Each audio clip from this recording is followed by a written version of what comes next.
Good afternoon, everyone. Thank you for joining Lewis University's television network. Today is Wednesday, September 22nd, 2021. I'm Tony Donardis. And I'm Daisy Padilla. And we begin with our top national and international stories. Pfizer has announced the results of a trial for their COVID-19 vaccine in children ages 5 to 11. The company says the vaccine gives children a strong antibody response and is safe to use in the sample group.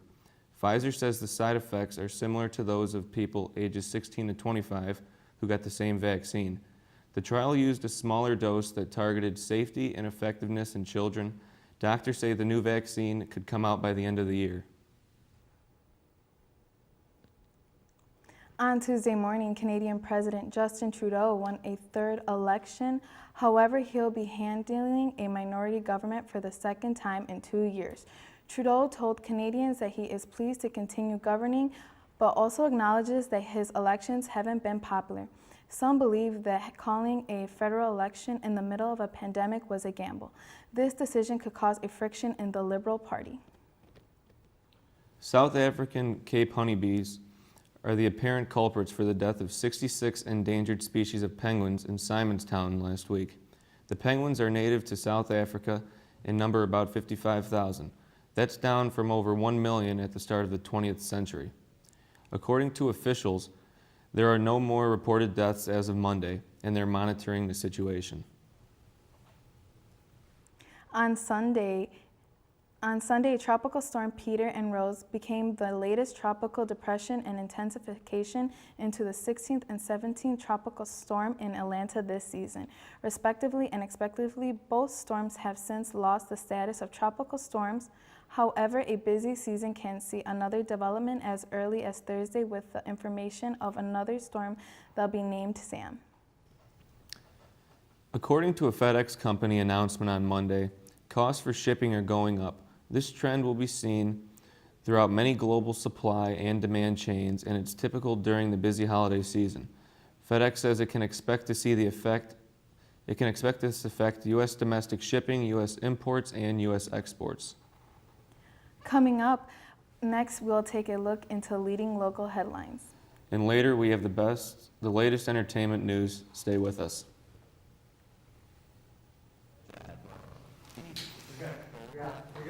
You're good. Yeah. That right. Because a few hours ago in the middle of happy hour, he recognized a sign. Not from the gods or a bolt of lightning, but from a killer heart, a kissy face, and a more in ha ha ha. That's when Jordan knew he was buzzed. So when it was time to go, he got a ride home instead of driving. Be a legend like Jordan. Recognize your buzz warning signs and get a ride home.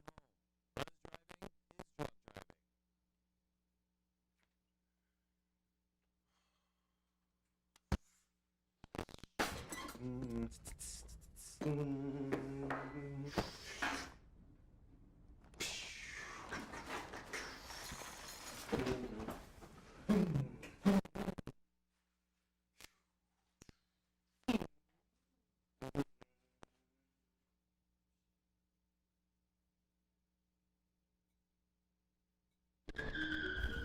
Go back and change it all.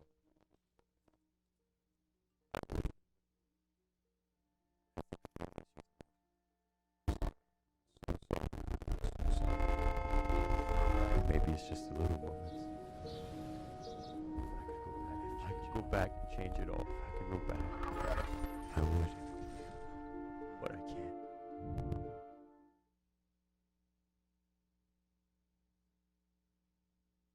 So, I got this new family, and I don't know what it is about this one, but she can't seem to put down that toy all day long. Tap, tap, tap, tap. Oh, and she even talks to it.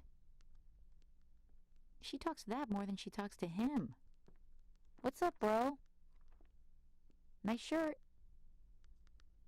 Who's she talking to? Her mom? She talks to her mom a lot. As of today in Illinois, there are 24,661 COVID-related deaths, reported this an increase of 22 deaths since the weekend. The Chicago region of Illinois has 3.1% testing positive rate, and our south suburban regions has a 4.8 rolling average as a September 19th.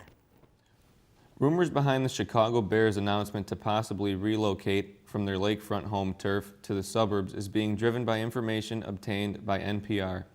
Emails reveal what the franchise considers refusal of good faith discussions between them and the stadium's owners, the Chicago Park District. The alleged disagreement is most likely based on the installation of a sports betting lounge within stadium grounds. This alleged reasoning is denied by a spokesman for the Chicago Bears. However, emails sent earlier this year reveal the franchise's desire to take advantage of a 2019 state law legalizing sport betting opportunities. Chicago Mayor Lori Lightfoot's office has announced a $16.7 billion recovery budget on Monday. The proposal has no tax hikes and will include no extra resource for the Chicago Police Department in Lightfoot's budget address to the City Council. The mayor expressed concern for the looming deficiency, a highly controversial part of Chicago's budget. Lori Lightfoot vows not to cut city service and no layoffs. The budget will need to be approved by the end of the year. Broadway sensation Ron Young was in town last week. LUTN reporter Jada Hoffman had the chance to interview him. Follow your passion. Don't give up. Ronald Young, born in 1941, grew up in a small town in Oklahoma with dreams of the stage as long as he can remember. In October of 2020, while watching the Today Show, Young saw a story of Dance On, an anti-bullying charity that focuses on acceptance. And I was simply called a sissy. And I got through that with the support of my parents, my own passion for performing and dancing, and the community. Immediately reached out to the nonprofit, and 1 year later, he is in town. For 5 days, Young visited 4 dance studios and a local Naperville high school to share his many gifts, stories, and experiences with these young artists. He knows and he feels exactly what he's telling you, and he's lived it. So whatever information that I could pick his brain with, I was so happy to receive.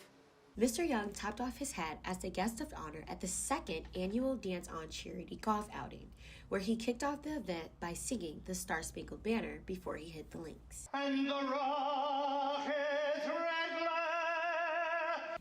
At 80 years old, Young is still looking for more ways to share his talent and wisdom with the world. I want no one left behind, and I want to look them in the eye and find out what they're about, what they want to do, how I can help them do more. Young left a lasting impression on the next generation of artists during his stay in Naperville. And I love the fact that we still have our Golden Age Broadway, because personally that's my favorite era of Broadway. And I just think it's so cool and so great that we still have that perspective with us. Young applied his performing skills to become an author of his own book titled Only Boy Who Danced, A Journey from Oklahoma. He hopes his readers learn one key message. Be true to yourself. It's not always easy because you have a lot of things to put upon you. For LUTN, I'm Jada Hoffman. Thank you, Jada. Statesville Haunted Prison announced that this will be its final year after 25 years. Zombie Army Productions will bring its 30 Rooms of Fright one last time.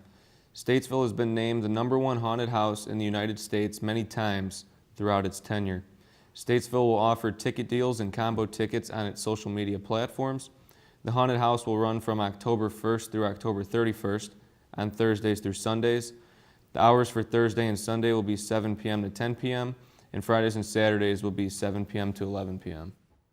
A body was pulled from the Des Plaines River on September 10th. This is the first body found in Joliet waterways since April. 42-year-old Town Quinn base of Joliet was identified near North Buffett Street and West Jefferson Street. Just down the road from the Jefferson Street Bridge, the family laid the body to rest in celebration of life, honoring Quinn yesterday morning. When we return, we have your day's top entertainment headlines. Stay with us.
Maybe he likes being Michael. Maybe he likes spinning the wheels. Maybe he just loves trucks. Maybe he's just being a boy.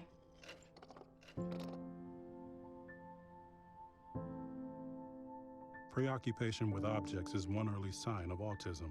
Learn the others today. The sooner it's diagnosed, the better. So, I got this new family, and I don't know what it is about this one, but she can't seem to put down that toy all day long. Tap, tap, tap, tap. Oh, and she even talks to it.